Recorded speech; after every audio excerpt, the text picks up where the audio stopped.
Benjamin Britten's Nocturnal is the cornerstone of the classic guitar repertoire. Written for Julian, this masterpiece is a fitting testament to the 20th century's greatest guitarist and lutenist. At 70, Julian's sole companion is his faithful friend, Django. Good boy. That's it. Good boy. In the spring of last year, I decided I would retire from the concert platform. I had done 55 years on the planks, and I felt that was quite long enough, and this was the moment to let somebody else take over the reins. Now, this is the heart of the Thomas Hardy country, and he once wrote about these hills that they were fashioned by a very sensitive hand. Now, I know exactly what he means by that, because the linear quality of these hills have great serenity.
Lovely boy.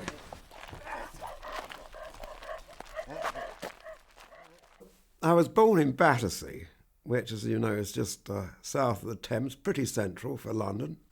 And so I've always had connections with Battersea, not least because my grandmother had a pub in Battersea, an old beer house, and I used to visit her. I used to love my grandmother, and I spent a lot of time in that pub. And then my father bought a little semi-detached bungalow in Hampton, in the suburbs of London. That, I remember, he paid £315, 12 and sixpence, old money. That was a complete freehold. My parents, in one way, were conventional, suburban. But in another way, they were very individual and very unusual. And particularly my father, who was a very successful commercial artist and was earning quite good money, and we lived very well. He had an extraordinary talent for drawing, and he could draw at terrific speed. And he used to chain smoke cigarettes, and ash used to fall on the paper, and he used to rub that in too for a bit of texture. And he was immensely talented in other areas too. He in the 30s, was a great radio buff, and he built his own radio sets. I mean, one of the great problems with my father's radio was the noise and the brutality of the noise. And you know, as a young kid, your ears are very, very sensitive. As he got to the edge of the station, the noise, the howl, was tremendous, and for me it was intolerable, so much so that when he was off to work, I used to find his electrical components and rectifiers and condensers and God knows what, and I used to bury them at the end of the garden. And then my father, a couple of years later, would be digging up the garden, find half his radio kit underground. And he didn't look at me pleased. He wasn't chuffed, as they say. Now, my father was a very natural musician. He couldn't read music, but he could play all the popular songs of the period, because he bought a beautiful grand piano, looking ahead to a time when I would be old enough to learn to play it. And so I used to lay under this piano while I was playing in ecstasy. Well, I think there's not much to say about my mother except she was very beautiful. And my father fell for her passionately. And that was, I'm afraid, his undoing. Actually, I think she was not always all there, because she used to stare out the window for long periods of time in total serenity. She was a very warm mother to me, and I got on very well with her. But I mean, she just had nothing except her beautiful looks, you know. And I suspect I have to thank her for some genetic contribution to my ability to play plucked instruments, because she came from a Scottish family, and I'm very proud of that. I mean, I like to feel that I'm half Gaelic, you know. But on the other hand, she didn't like music. She didn't like to do anything, actually, except dance. She was rather good at ballroom dancing. And even when, in old age, she'd had 2 hips, artificial hips, put in, she still went ballroom dancing. So it showed that at least she may have been simple, but by God, she had determination. My father had a number of very good jazz records, but the music that really interested me and enthused me was the Hot Club of France with Stefan Grappelli and Django Reinhardt. And it was Reinhardt's guitar playing that so stimulated me musically that I was drawn to the guitar like a magnet. I felt his playing was so evocative, so powerful at times, so dramatic, and then other times so lyrical, that he seemed to hold within his musical grasp the whole gamut of human expression.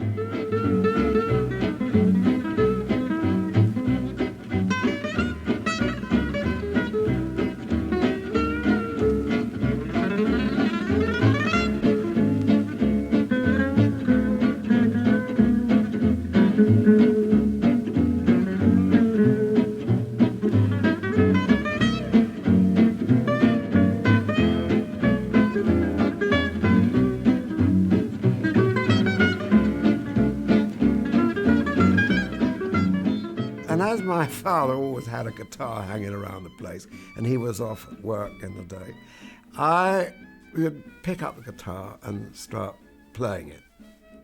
And with mostly open strings, and doing a sort of Barry thing, because I saw my father do that. And then I used to put the radio on and play with the dance band. And eventually, I got dissatisfied with my lack of harmony.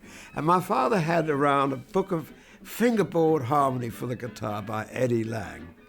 And it was something that I could work out because it was done, you know, with 6 strings in a line and like a tablature with little dots where you put your fingers on the strings and so forth. So I got a few rudimentary chords. But one day, my father came home rather early from work, and there I was playing his guitar. And I thought, oh my God, I'm for it. But he stood in the doorway and he said, do you want to play that instrument? And I said, yeah, that's what I'd like to do. He said, well, okay, I'll teach you. And so he taught me the rudiments of harmony on the guitar. And eventually I got so reasonably good, shall we say, at it, that when his dance band had a gig, I used to come along with another guitar and sit behind the curtain and play along with the band. Now that's how I got to know all the standard numbers of the period. And it was a fantastic experience because there was no music and I had to do everything by ear. Occasionally I played a wrong chord. But I mean, after 6 months, I was pretty good at it. And then for my 11th birthday, my father dangled a carrot. He said, if you pass your matriculation exam, I'll get you a really nice guitar of your own. So I tried damn hard at my exam, and I think that I passed it. I certainly finished the papers before most other people did, and I felt confident, but I failed, unfortunately. And I thought, oh, this is rather sad, not that I failed, but I don't get the guitar. But my father gave me the guitar nevertheless, and it was a little tiny Spanish guitar, which you played with your fingers. And I thought, oh, I can't possibly play this with my fingers, you know. And so my father initially made a felt plectrum, so I could play it plectrum style, because it was gut strung, as opposed to a steel string plectrum guitar. And eventually, my father showed me how to use the right-hand fingers, because when he played banjo as a young man, he played fingerstyle banjo. And so he knew how the right hand could work to a certain extent. And then he got fascinated by this classical guitar plucked by the fingers, and he decided he'd get himself an instrument too. And then he thought, well, this is marvellous. I can actually learn to play this instrument with my son. And then we got a wonderful tutor by an Edwardian Englishman called Herbert J. Ellis. And we both went through this whole tutor together. And I think my father initially made more progress than I did, but it didn't take me long to catch up. And after about a year, we were playing duets together, you know, and by ear, you know, because we both had a reasonably good ear for music, and we used to play popular little ditties like Drigo's Serenade or Malagueña or whatever it might have been, you know.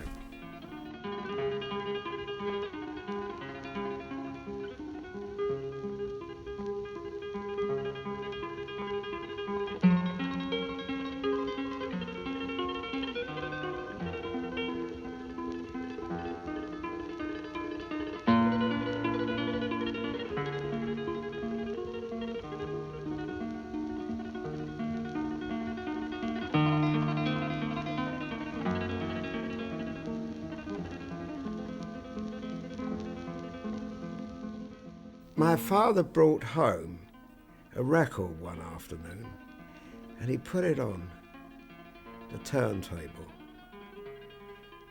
and it was Recuerdos de la Alhambra, played by the great Segovia. And I heard that, and I had no doubt in my mind that that was what I wanted to do, to play like that.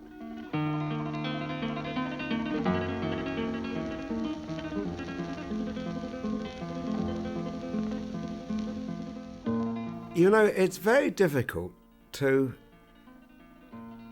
describe the magic of that record, because it was on an old 12-inch 78 record. And it was a combination of this old recording and the old ribbon microphones that they would have been used in those days that created a sound that was so mellifluous.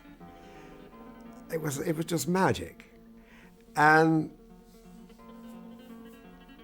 still I can hear that recording. But it's the sound that is the magic. The piece is very beautiful too, but it's the sound, and it was that grabbed me.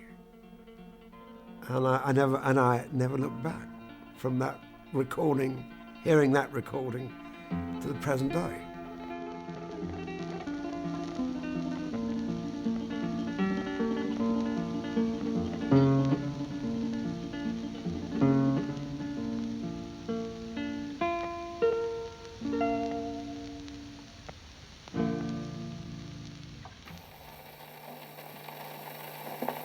On fretted instruments in those days, we had a magazine called the BMG, which stands for the banjo, mandolin and guitar. And there was an advertisement in one of them towards the end of the war of a meeting of the Philharmonic Society of Guitarists. And so my father thought, we must go to that and to meet other guitarists, because we'd never met another classical guitarist. And so one Saturday we went up, and I remember it was in Holland Park, it was a hot day, and we went to this rather elegant house, and there were all these people, and they were all beautifully dressed and spoke English, which was so refined I could hardly understand it myself, because I was still speaking Londonese or Cockney. And there was an address by the president, and he looked sort of rather like a rotund Russian, which he was.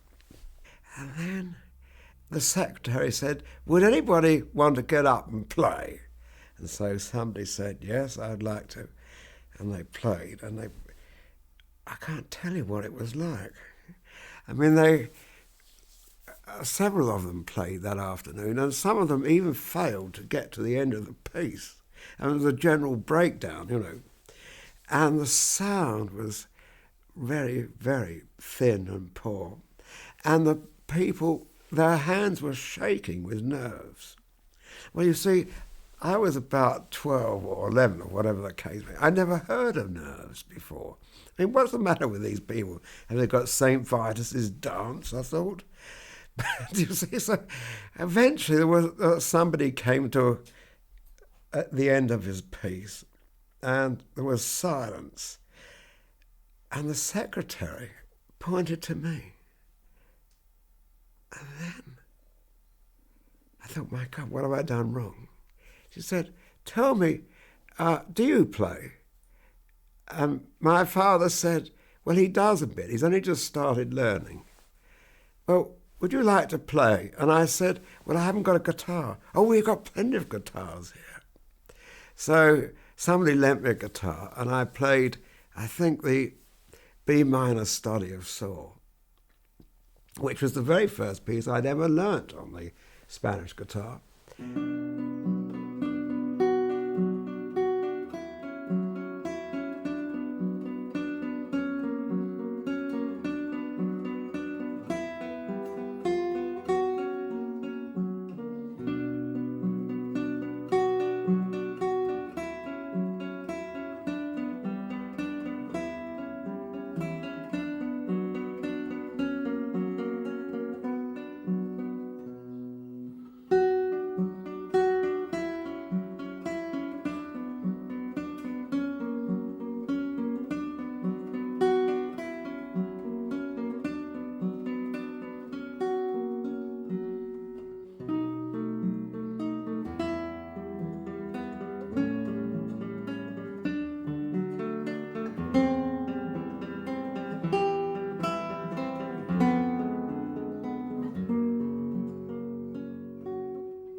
And I got to the end of that, and there was a complete silence. And then a fantastic burst of applause. And my father looked so happy and radiant at my success, I can't tell you. And I just thought, well, it was like sort of drinking a cup of tea to me. And tea, like so many things in 1946, was in short supply. At the end of the war, there was no music for the guitar. You couldn't go to a music shop and buy any music. But then, by a wonderful piece of luck, the Philharmonic Society of Guitarists had a library which was created before the Second World War. And my father, to my absolute horror, said he would be a librarian. Now I say to my absolute horror because my father was the most undisciplined man you could think. I mean, he wasn't organised at all. It was a wonder he kept going sometimes. And so one day, all of this music turned up at home in Cleveland Avenue. And it was full of extraordinary pieces, mostly of the 19th century. It was like El Dorado, you know. And I felt, now why should my father be sending this out to other people? I want this music. I want to be the first to play it, you know. I was sort of greedy. But anyway, this was a terrific asset.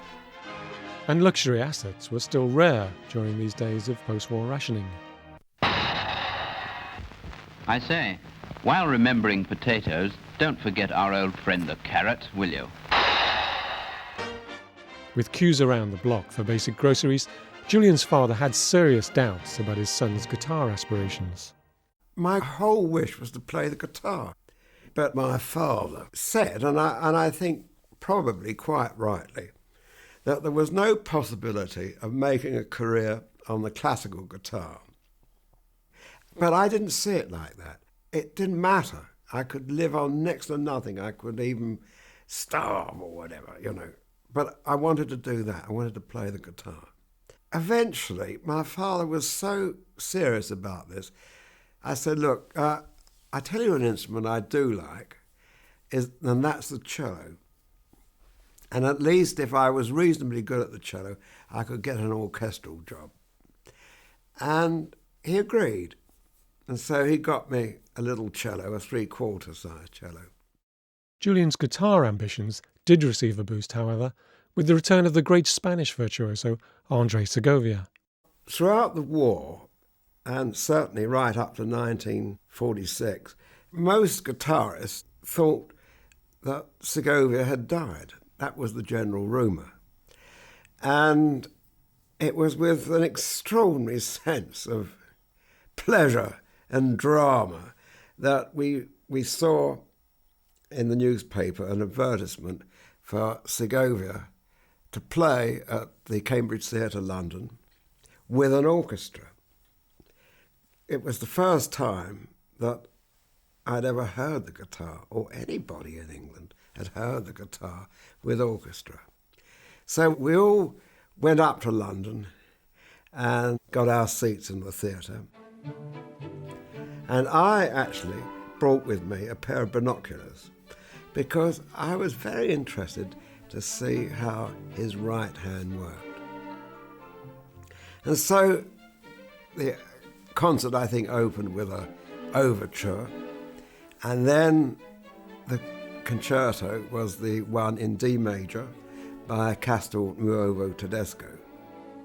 And when the guitar came in, it was just an extraordinary moment in my life, just to hear this little tremolando sound.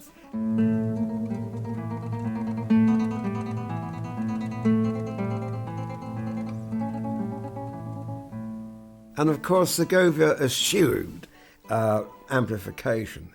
So it was really very, very quiet after the tutti of the orchestra. But nevertheless, it was absolutely exquisite. And of course, the whole thing, from my point of view, was breathtaking. And I had my binoculars trained on his right hand for the whole of the concerto. The people around me were most amused because there I was with my elbows on the front seat and my binoculars up by my eyes for the whole thing. And there I was, a little boy in short trousers. I mean, the whole thing was quite ridiculous.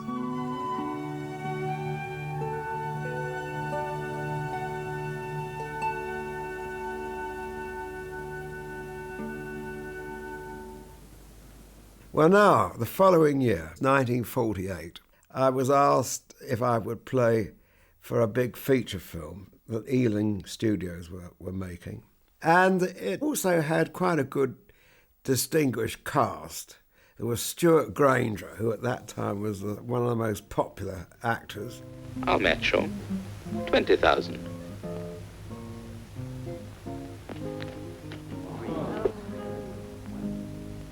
Only tens, but good enough. You're a cool player.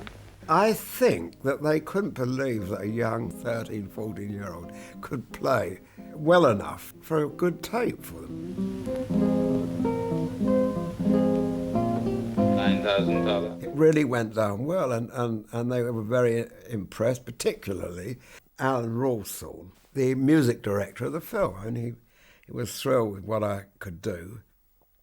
And, of course, he was to compose for me a special piece right at the end of his life, many years later. They then asked me whether I would go along and play at a private party in Ealing. And I met a wonderful man there called Barnett Friedman, who was a painter and lithographer. And we became very firm friends. And he was very instrumental in getting the attention of George Dyson, who was the then principal of the Royal College of Music, on my situation, because things weren't going very well for me, partially because my father was in great debt and I was earning hardly anything. And then my parents had a very bad divorce, and that broke my heart, that my mother and father coming adrift. And so I had a lot of emotional difficulties to contend with. And so music has been my real solace. And that's why I play music. And that's why I'm so determined, or I have been so determined, to pursue what I wanted to do, come what may. That newfound determination was to have an early and exacting test. So I had this audition with Sir George Dyson at the Royal College, and he asked me to play a little piece, and I played a minuet by Rameau, arranged by Segovia, and he thought that was very nice, and he said, I want you to improvise. Can you start off improvising in C minor, and then get into F major, or something like that? And so I did that, and that seemed to be satisfactory. And then he said, now the piano. We can't teach you the guitar here, but we could teach you the piano. Now, could you play us something on the piano? And I made some sort of fist of it. It wasn't too bad. And he looked up and he said, well, I'd like this boy to start next term, no fees. I thought that was absolutely wonderful. To go to the Royal College of Music and not have to pay for it. And the fact that he could just say that without any fuss, I just thought that was a great turning point in my life. Julian's career received another boost when his father secured work for him with BBC Radio and Television, despite having failed an official audition. You know, one day the BBC rang me up and they said, would you play the Rodrigo Concierto de Aranjuez? And I said, I've never heard of it. Well, we'd like you to do it. It's been published, you see. So I went to Chester's, I think that was the shop, and there it was. So I bought not only the guitar part and the score, but the whole orchestral material too. So I got back and I found this piece so hard. It was really so difficult for me. But I suppose I worked at it for 10 hours a day because I only had 3 weeks to learn it. You know, the BBC had the cheek to offer me a £5. and so I refused then to play it. It was the first time I ever actually had difficulties with the BBC. And so I said, look, I'm not going to play this piece unless you give me £7. And they said, OK, you can have £7. So I played it.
The effect of that first hearing is still with me after 55 years. And I think the reason is that I was going through a very bad time. My father was diagnosed with cancer. My mother had left home. My 2 younger brothers had gone with my mother. And there I was at home with my sister, younger sister, and my father had married again, and so we had a stepmother. And there it was, my dad was dying, he had no money, he owed the income tax authorities more than he could ever pay, and I couldn't really help. I had no work just at that time, and everything looked desperate. And then a guitarist friend, a commercial guitarist friend called Bill Tringham, saw that I was in a very bad way, and he gave me a date, he gave me a gig, as it were, that he'd been booked for, and he said, Julian, look, you take that. And that evening I went up to London to play on the radio in Lou Stone's band. He was quite a well-known band leader in those days. When I hadn't played any commercial guitar music for years, if I'd ever played any. And so this was a terrific challenge, and something which I wondered whether I was best fitted for this challenge. But nevertheless, I actually got through it. I knew the chords and the chord symbols, I could read those, but my style, plectrum style, was very old-fashioned and not at all sympathetic to the band leader. So after I finished the session, he came up to me, Lou Stone. He said, thanks a lot for coming along, son. He said, I tell you what, next time you're in London, do call in and see me. I'll give you a lesson on how to play rhythm guitar. Well, normally that would have made me feel pretty crestfallen, but I was so grateful to get the £3 that I didn't think another thing about it. And I managed to get a job playing in a theatrical production by Kenneth Tynan in Manchester at the Library Theatre. And he asked me to go on stage and do some music and also to play in the intervals. And then one day I thought, well, I'll go up to the library on the first floor to see if there's any interesting music to play, or that I could transcribe. And I just remember walking up these stairs and walking straight across this room, and I went straight to a volume of music and I pulled it out, and it said 13 lute solos by John Dowland, arranged by Peter Warlock for the keyboard. So I quickly realised what wonderful music this was and how very suitable it was on the guitar. And this was a tremendous moment in my life.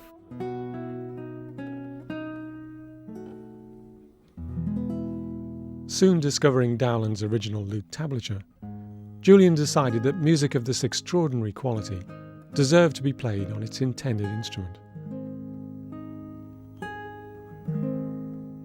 But where in post-war Britain could you find a Renaissance lute?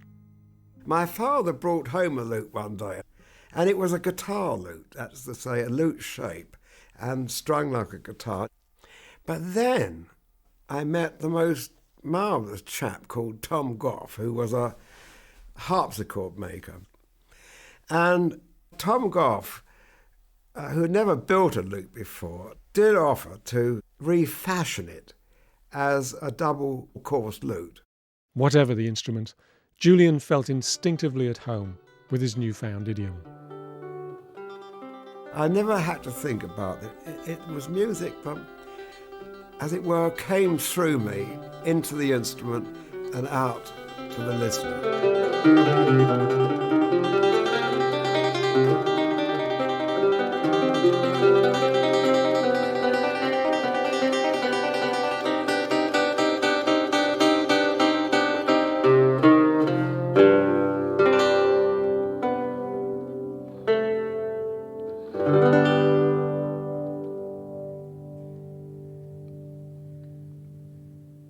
One of the things that I learnt at the college, and I suppose this really was part of my tuition on the piano, was to present pieces in their entirety, like a whole Bach suite, or a whole set of preludes, or a whole set of studies. I've found that the Segovia programs, with their delicious morsels, where he'd take the smash hits from the E minor lute suite or something like that, rather unsatisfactory, because you would just be getting a lot of meringues and lollipops instead of meat and potatoes, you know. And I've always been a meat and potatoes man. And I'm a great believer in making up programs so that there is something for not only me, but the audience to get their teeth into. And that was why, in my first concert in London, I played a whole Bach suite. And, I mean, in a harpsichord or violin recital, that would not have been out of the way. But on a guitar, that was an event, a happening at that point. And I took pleasure in stretching the listeners' concentration to a point where they not were uncomfortable, but that they needed afterwards a little light relief.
in February 1952, I had a letter from Her Majesty's Forces.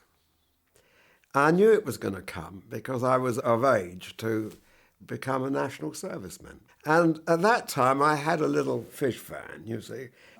And I thought, well, the obvious thing was to throw the lute and the guitar in the back and drive down to register in my unit.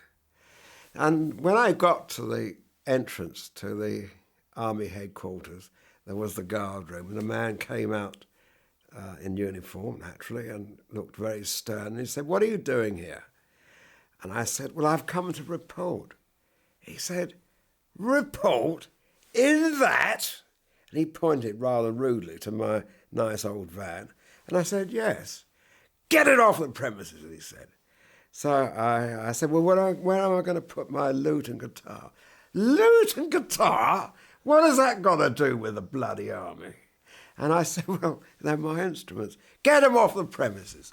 So I drove down to the town and had the vehicle garaged with my lute and guitar inside. Well, I had a terrible time, I have to say, for the first couple of weeks in the army, because the regime was just appalling. And, you know, and I came from a world of music and poetry and painting, and people were civilized and nicely mannered towards each other. And I found myself in this awful, crude, evil, I thought, world of people just treating each other like mud. And I took great exception to this, but there was nothing I could do about it. Until one day, I was on bayonet practice, and the whole of our platoon was in line, and we all had fixed bayonets on our rifles. And then we were told to run, which we did, and then to drop, which we did on the ground. And the chap next door to me, his bayonet just went underneath my hand because it was at an oblique angle. And I was so terrified of this that I broke down into tears. Now, in the army, you're not supposed to cry. I mean, you know, and if you do, you're hidden. Because if you start doing that, probably half the regiment will start crying, you know, and because it's no good. And so I managed to get into an army band. And of course, a classical guitar is not exactly the ideal instrument on the march. And I was terribly nervous at my interview because I thought that, you know, my entry into the band would be refused, because I couldn't play the clarinet or the flute or that sort of thing. He did mention that, you know, they got a dance band, would I play the jazz guitar? And I said, yeah, I could still do that. And he said, well, Sonny, go down the stores. There's a very good guitar in the stores. You can have that. So I duly went down the stores, and there was a very good Epiphone guitar. And very soon I had an electric magnet put under the strings and an amplifier, and I was away. I was playing electric guitar and rather enjoying it. Hadn't played it for many years. Julian managed to stay in touch with the classical world, even given concerts in Europe. In Paris, he met Ida Presti and Alexandra Lagoya. But his most fateful encounter occurred in Suffolk, England. I was invited to the Aldeburgh Festival to play the guitar with an ensemble called the London Harpsichord Ensemble. And I got here in the afternoon and we rehearsed. We were in the Jubilee Hall and it sounded quite well. Well, now, as you know, all theatrical stages are drafty. And I had sorted out my music so that I could play it without a person turning over for me. And so I had a number of sheets stuck together with sellotape, and it ran across two music stands. And so we started off this Giuliani, and we were going quite well. And after about a minute or so, there was a huge draft, and the whole about sheet, or actually as it happened, about 8 sheets of music that were stuck together, came off the music stand. And then suddenly, somebody jumped up from the front row and sorted out my problem and put it down, put the music back on the music stand. And I looked up, because I was playing away and I was extemporising like crazy, you see. And I looked up, and there it was. Well, there he was. It was Benjamin Britten. So that was the first time I met him. But I didn't shake hands, naturally, because I was playing away. I couldn't do that. And after the concert, Benjamin Britten and Peter Pears put on a little reception for us at Crag House.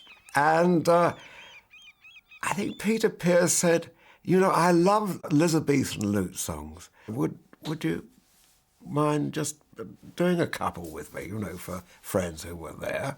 So I said, no, I'd be delighted.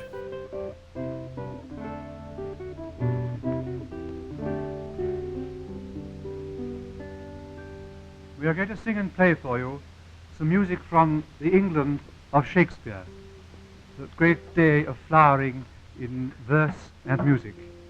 First, the Pedlar's Song by John Dowland. Fine knacks for ladies, bon bric-a-brac pour les dames.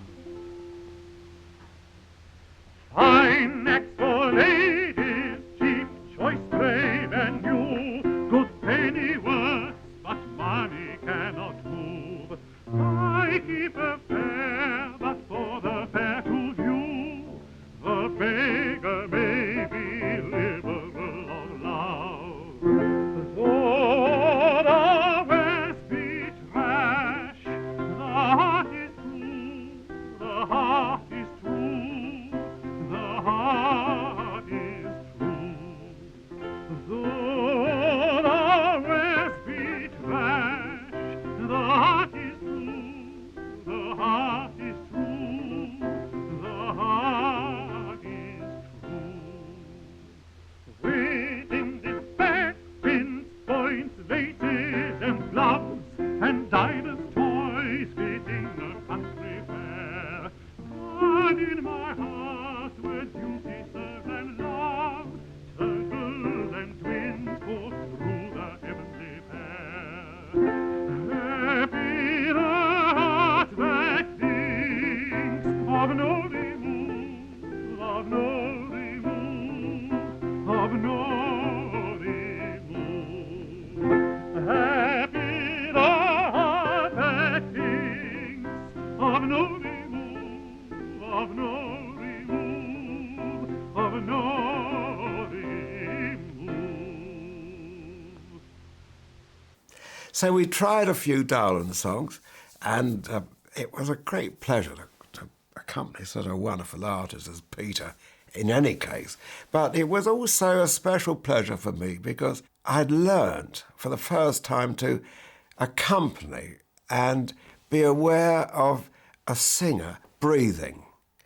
And it changed my whole concept of even my own solo playing because, you know, I realised that phrasing was a terribly important thing.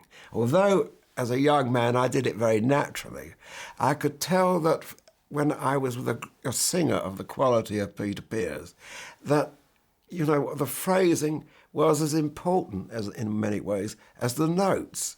And so I began to get very excited with my work with Peter Pears because I found it was a musical education as well as a pleasure.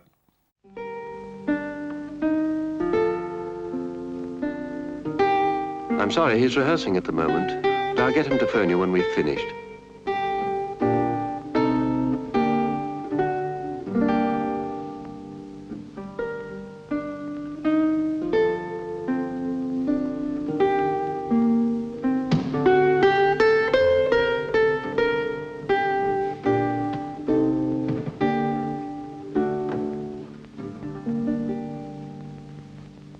That's very good, George. That's fine. The balance is very good. Shall we now go on to the last movement?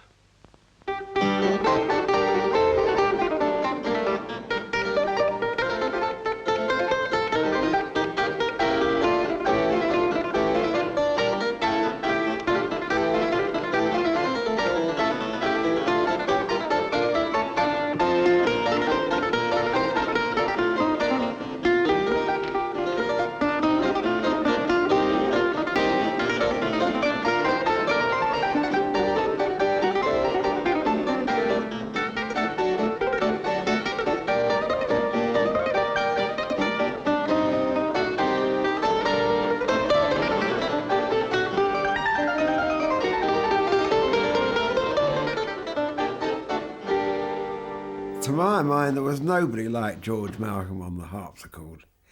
I mean, he played with such verve, with such vigour, and with such inventiveness. We had a small repertoire, but it was enough to give a few concerts on, which we did. And they were so successful that I encouraged and got permission from RCA to set up recording sessions in London. And it's one of the records which gave me, I think, probably more pleasure than most, because the music itself was so refreshing. And it's lovely to have another source of music. Well, how was that? Well, I thought that was a bit quick, George. What do you think? Oh, I don't know. Not for general purposes. Am I too prominent? Have I got too much? Throughout the latter part of the 1950s, my career was developing very nicely. And I often went to Finch's pub in the Fulham Road because it had a wonderful atmosphere.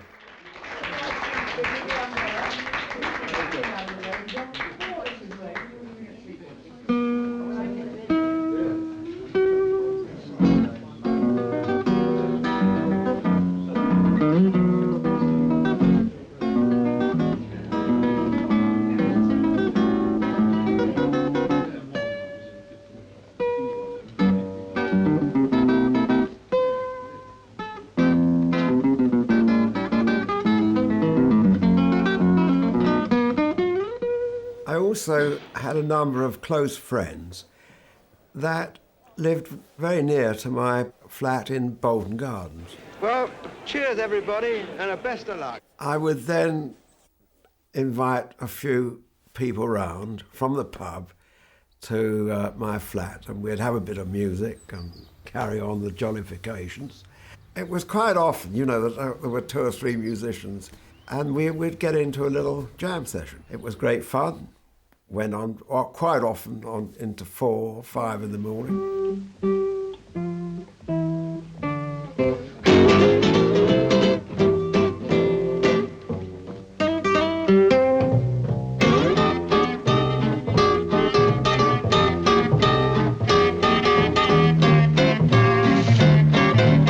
This is where it all began for Julian Bream, with the music of Django Reinhardt, the gypsy guitarist who made the Hot Club of France so famous in the 30s and 40s.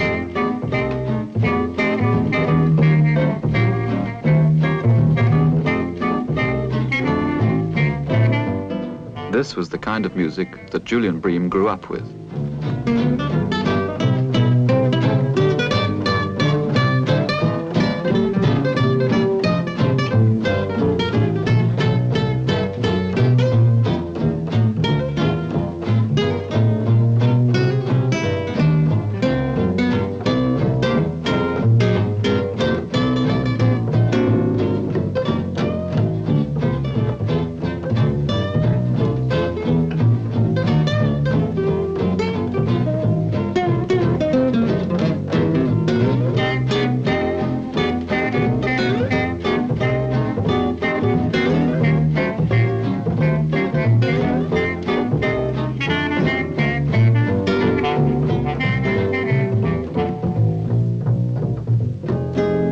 I love playing jazz because I love the freedom you have to improvise. It has given me a feeling in my classical repertoire of creating the atmosphere of the here and now, just the spark of the moment that can come from hitting a note with a certain colour that you've never hit it before, or giving another note an extra vibrating vibrato, or by just accentuation or articulation. And if you can keep that ability to be alive to now, then I think that is a precious commodity for an artist.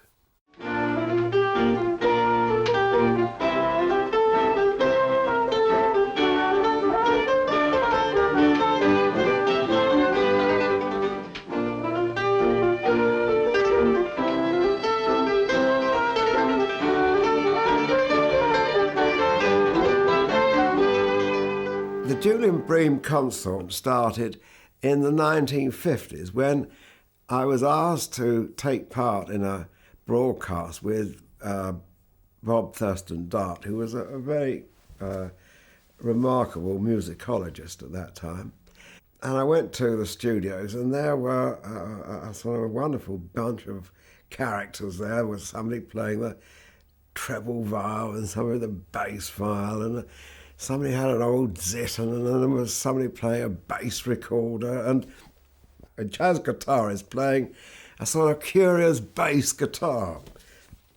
It was quite a motley crowd, actually, but it was fascinating. And we all sat down with the music stands there, banged the music up, and Bob Thurston Dart put his beat down, and we started off. And that was my introduction to the broken consort.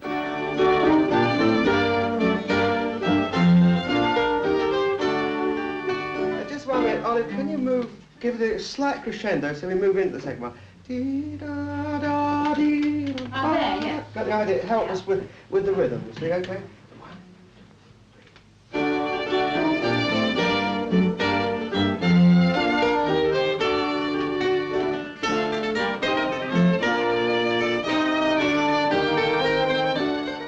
In 1959, the Morley Consort book was republished by the New York Public Library, and a friend of mine said to me, would it interest you to form an ensemble to play this music?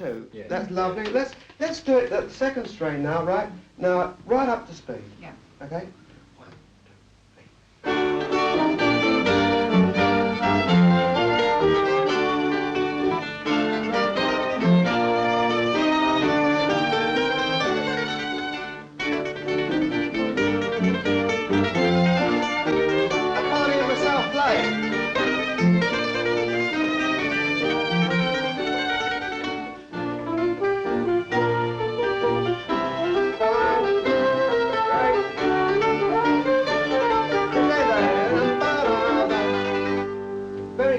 We're all too loud and I can't hear myself play. Yes, but apart from that, we've marked. I said it would. I'd love to do it, but there's only one problem, and that's the instrument known as the Pandora, you see, which is this sort of bass guitar thing. And he said, don't worry about that. I've had one made. You've just got to get the other people. The Pandora, played by Bob Spencer. The Citern, Desmond Dupre.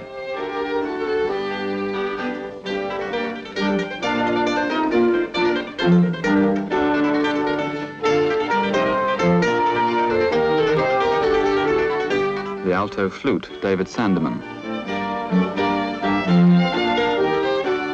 Viola da gamba, Joy Hall.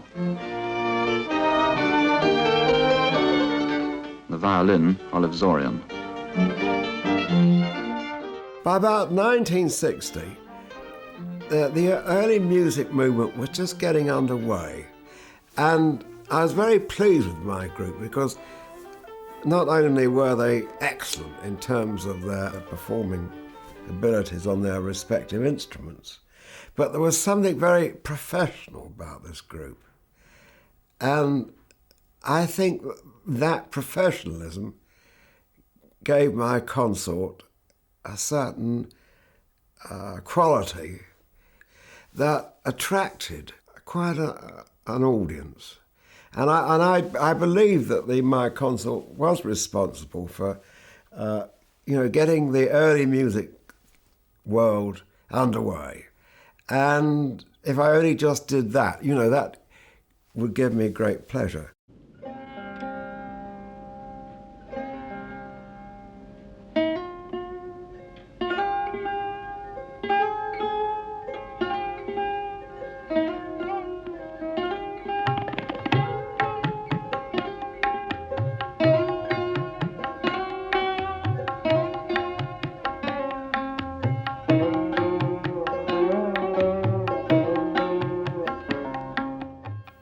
I went to India in 1963 for several reasons.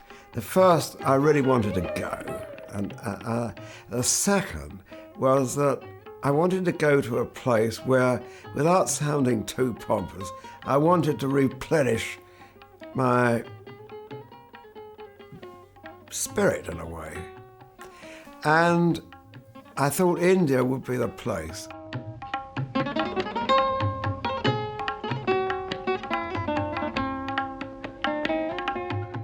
And I couldn't afford just to spend months in India without some remuneration.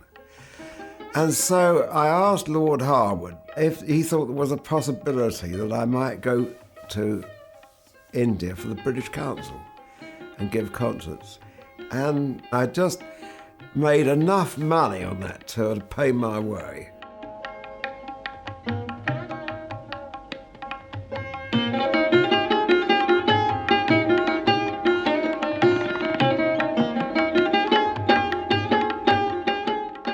One of the reasons why I went to India was that there was a certain musician that I wanted to be with. And that was a wonderful sarod player called Ali Akbar Khan. We'd met just previously in England at the Edinburgh Festival. And just before taking off to go back to India, a BBC producer rang me up and said, would I like to do a programme with Ali Akbar Khan? And I said, I'd love to do that. So, and there was only one morning in which we could do it because they were leaving in the afternoon. And so at about 10 in the morning, trotted along to Lime Grove, and we recorded this improvisation.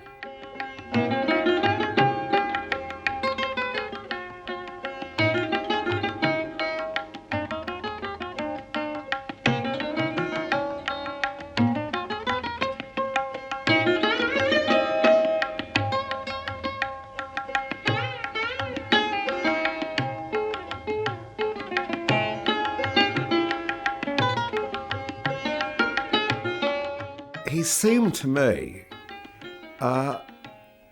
just about the finest musician that I'd ever met in my life. I just admired his mastery. It was above the normal professional mastery that most of us have upon the instruments of our choice. His was something else. I think it was because his improvisations were so interesting, so fluid, so inventive, so evocative, so exciting, that I thought this is the way to play music. Not to write all this damn stuff out and get the tempo right, the metronome speed correct, you know. This was the way to make music. Just sit down and do it.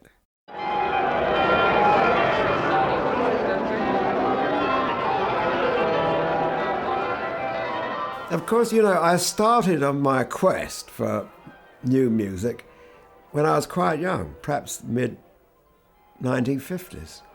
I remember I wrote to Paul Hindemith when he was in London, and I asked him if I could commission a piece from him.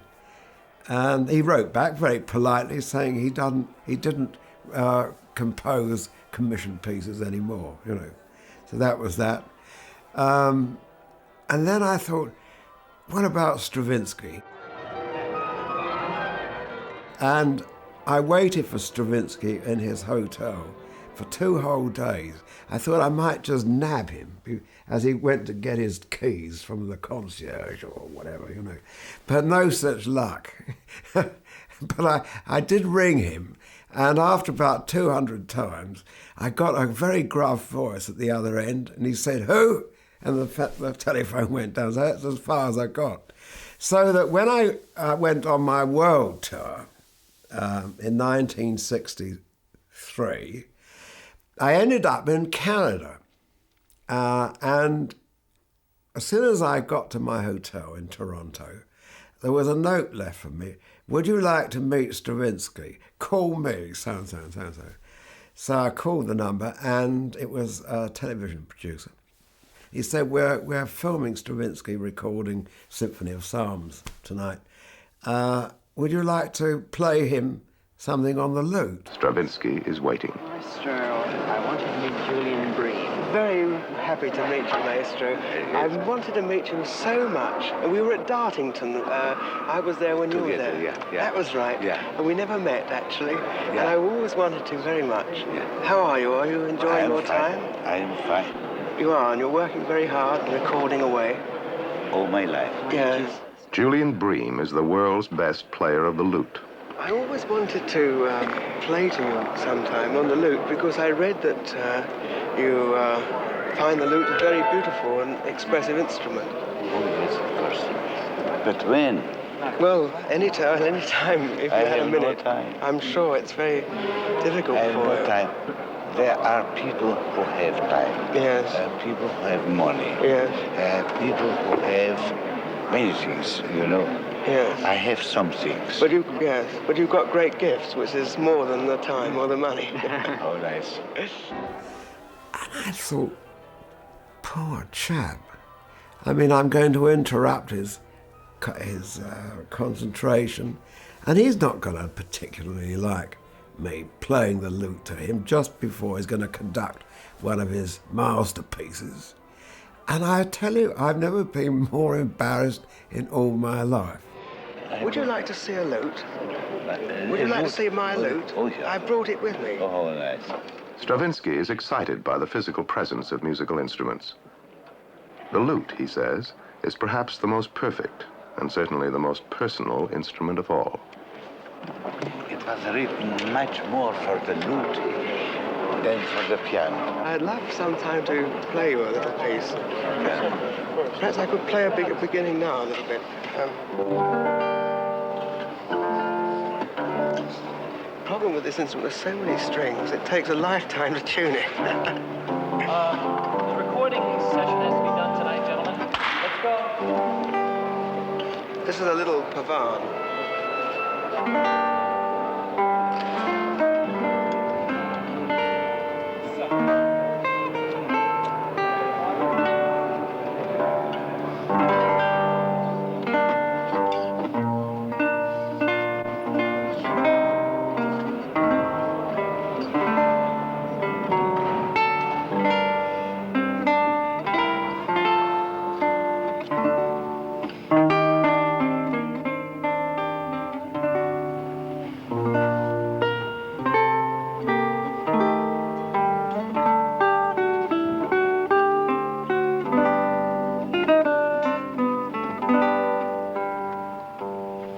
But I have to say, he was very good-mannered about the thing. And eventually, when I finished the Lacrimae Pavane, he got up, and that was that.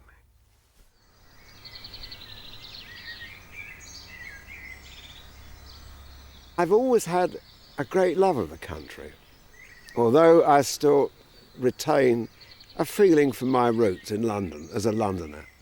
And I think that came about, this love of the country, from my first evacuation in 1939, when I was evacuated onto a farm way out in the wilds of the Welsh Hills. And this was a sort of Thomas Hardy farm, you know. There were no tractors, no mains water, as I remember.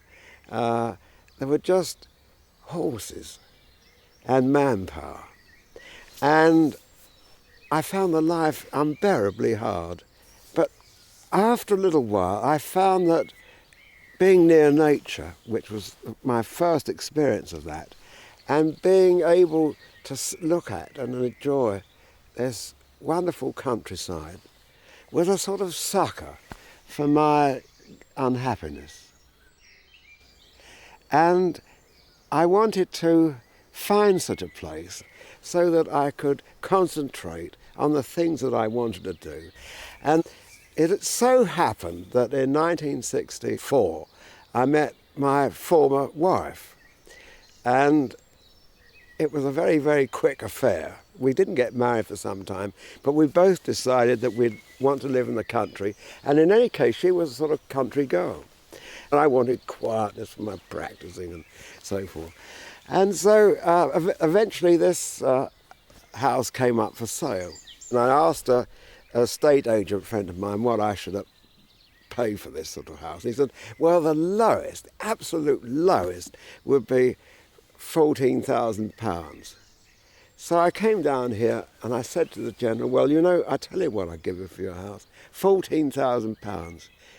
He looked a little askance and he thought, well, I tell you what, add 500 to that and it's yours.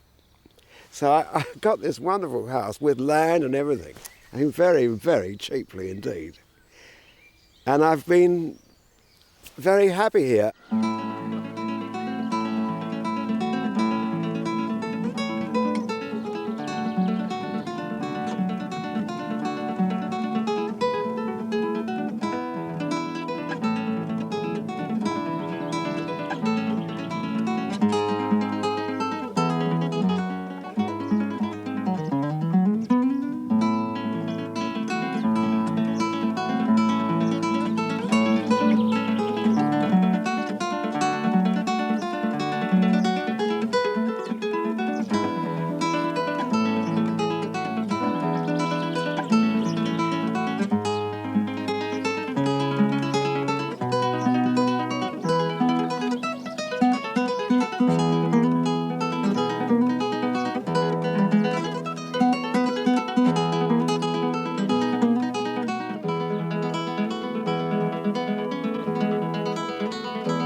I'm absolutely crazy about the game of cricket. And so one of the things I started here in the late 60s was a cricket team. Naturally, I was the captain. And I had nets, practice nets, put in the back of my garden. And then I had my rather effete London artistic friends who actually, when they turned up, they would practice in the net and pull a muscle, you know, that sort of thing. A sunny October day at the end of the 1995 season becomes a great day for English cricket as Bream approaches the wicket here at Lord's. Unconventional attire, but that expression says it all. In fact, I can say that some of the happiest times of my life have been on a cricket field, when the weather's been nice.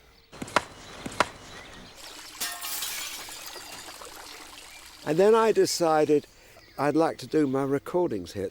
And so I found this beautiful chapel, a sort of English Baroque chapel, about 2 miles from here, with the most perfect acoustics.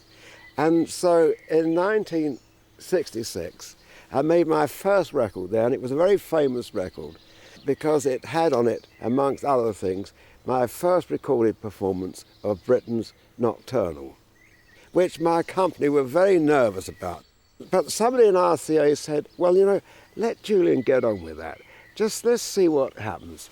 And I finished the recording. We sent the tapes over to America. And you know, when it was published, it sold like hotcakes. I had thereafter carte blanche with my recording company. And for the next 25 years, I recorded exactly what I wanted. And they had to stuff it. This meant that RCA occasionally had to contend with 2 Julian Breams. Take 4.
was that, Jimmy?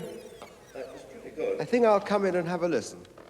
Julian's interest in early music eventually led him to Spain, where he explored the history of the Spanish guitar.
One evening back here, I was watching the television, and then suddenly I had the idea, a history of the guitar in Spain.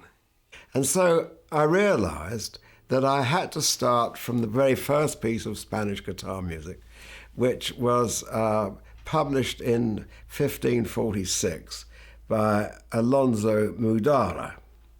For that piece, I had to have a 4-string guitar made by Jose Romanillos. It was a very simple affair, quite small, and I was amazed what a sweet sound it had, what a lovely instrument. It seemed to me 4 strings surely is a great limitation, but in fact within the limitation, it's a very lovely instrument and capable of quite good, quite interesting contrapuntal textures. And then, of course, I had to move on to the Baroque guitar. And so I got Jose Romanillos to make a Baroque guitar. And although it's only got 5 strings, it seemed to me perfectly complete. And that the actual sound of the Baroque guitar encapsulated the feeling of the 18th century so well. It sounds like a young harpsichord.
You know, I'm often asked why is it that I have a sympathetic feeling for Spanish music. Of course, I mean, nobody could be less Spanish than me. But on the other hand, I do have great sympathy with Spanish culture. And there's no doubt that as a foreigner looking from the outside to the inside of Spain, you can see very much more the salient features of that culture than perhaps a Spaniard who is just full of that feeling in the ambient conditions of his life. And so I've tried to, in a sense, analyse what is essentially Spanish and to distill that idea into my interpretations. And so, in effect, my playing of the pieces of Granados and Albéniz, for example, is probably un-Spanish for a Spaniard, but for many other people, it's an image of Spain which they understand, can comprehend, and be charmed by.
as I began to get more and more interested in the piano repertoire of Debussy, Beethoven, Mozart, Bach, and so forth, I began to feel that the guitar repertoire was lacking a lot of variety. Not only variety, but quality. And so it was really the influence of the piano that changed my way of interpreting music on the guitar to some extent, and very much so to trying to forge ahead with a notion that, at least in this country, there was a possibility of creating new music for the guitar that had no Spanish bass or influence.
No, it isn't. No, It's exactly as you wrote it. I think it is, but you got it better.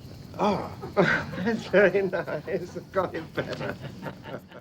Another British composer who responded to Julian's quest was Richard Rodney Bennett. The fact that Julian, I think I can fairly say, bullied Ben and Willie Walton and Lennox into writing pieces for him, you know, because he's very determined. Said a great deal about his genius as a player. And the Britten Nocturnal is a masterpiece, and the Walton pieces are magic. And Lennox, you know, always wrote lovely music. And so I felt very honoured to be part of that, and Malcolm Arnold as well. But not that many composers of that stature wrote pieces for Julian.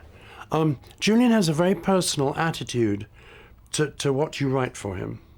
I mean, he will change things. In the concerto, in one of the cadenzas, he suddenly did an extraordinary, I know how it's spelt, but I don't know how you pronounce it, the thing where you go blah, blah, blah, blah, on the strings. And I said, what are you doing? He said, oh, I felt like doing that there. And so I wasn't about to argue. You know, it was very dramatic, it was quite exciting. And a cadenza traditionally is a place where the player goes mad and does all kinds of exciting things. And I've heard the concerto played by other performers who were more intellectual, if you like, but Julian's performance of it has a sort of poetry and mystery and darkness which nobody else has.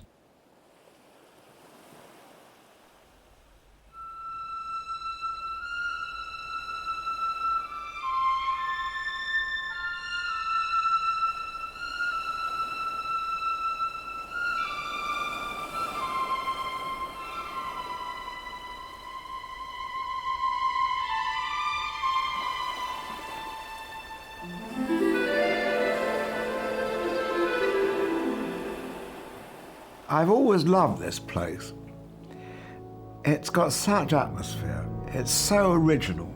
It's unlike any other place in England or the world, to me. And there is a curious melancholy. The light, it has such a variety of moods. Within half an hour, the light can change, and it can be radiant, and then it can be almost sinister. And you hear that in the interludes from Peter Grimes. There's something beautiful, but sometimes sinister about this music. And this music encapsulates the whole spirit of the East Coast, particularly here at Albury.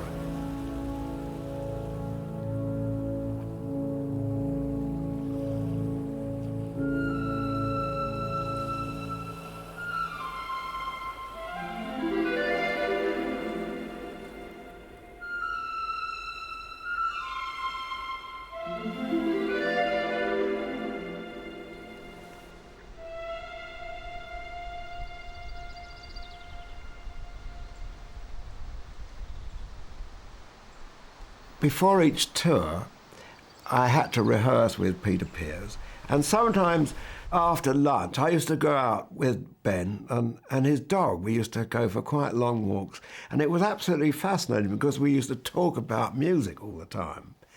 And he was often talking about sonata form.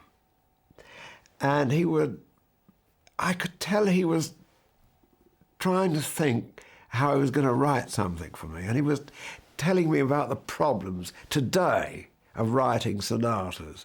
And he felt that the last great sonatas were written by Debussy, for example, which were the last pieces of music he ever wrote. And his feeling was that when you use an old form, you've got to rethink it. And he somehow felt he wasn't in the frame of mind at that point to rethink sonata form. And so we were talking about many other things too, and I was all the time trying to steer him off the lute, you see. This was the great problem, because at that time there were only about 1.5 lute players in England, you know, and there would have been very little call for a gigantic sort of sonata by Benjamin Britten for the lute. And so I was always edging him off this, you know. But anyway, nothing came of it. There was no piece, nothing, he never mentioned anything to me. And then I gave a concert, and I played the famous Omenaje by Manuel de Falla, which was written to the memory of Claude Debussy. And at the end of the concert, Britten rushed round. He said, "Julian, that fire piece, he said, that's the most magnificent piece. He said, do you know, it probably only lasts 4 or 5 minutes, but there was 20 minutes of music in that piece. He said, it's a fantastic piece. And so he went off and he was full of enthusiasm.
I was always stimulated playing duets with John because I jolly well had to keep up, you know.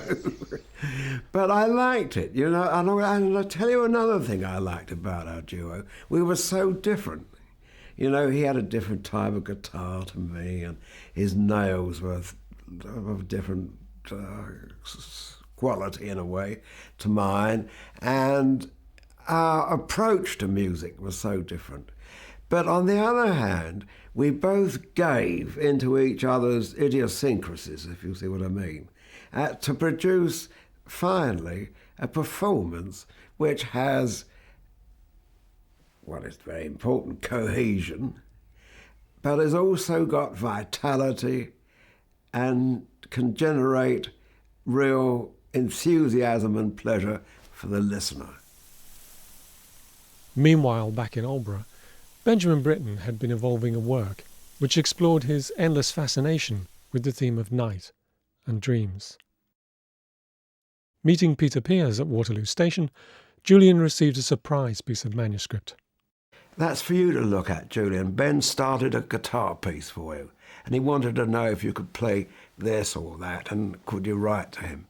And so I looked at this, and I was absolutely over the moon, naturally, that he got the piece started, got it underway, and that he had written some exceedingly difficult, almost but not impossible music for me to play that he'd written on this tiny bit of manuscript. And the theme that Britten uses is exactly the setting of Dowland's song, Come Heavy Sleep.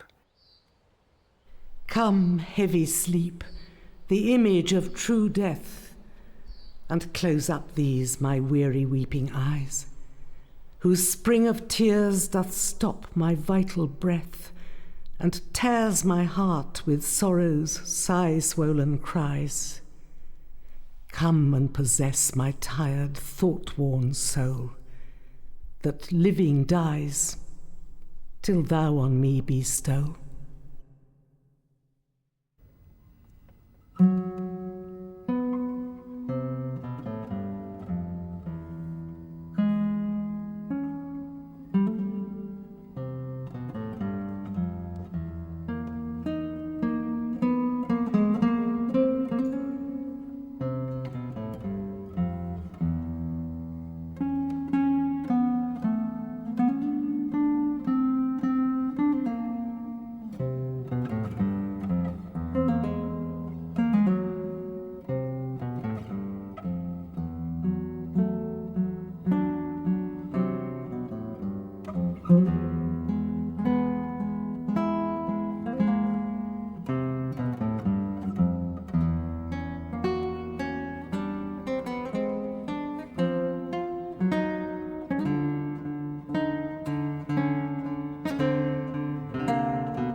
it.